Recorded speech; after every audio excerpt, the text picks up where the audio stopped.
Hey, how's it going, guys? Assad here. You're gonna learn about GetFloat64 method in DataView. So the difference between 32 and 62-bit is, as you can see in this video, and what we're gonna do is check that out.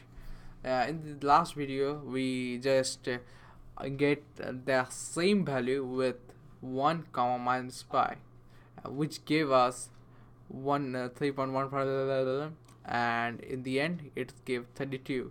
But when we do 64, it gonna gives you up to 45. So this is what it does. I hope you guys understand. There's no difference between that, and if you want to understand what these are, you need to watch my set float 32-bit video. Link in the description. You can check in my playlist. So hope you guys understand, and that's it for today's video, guys. See you guys in the next tutorial.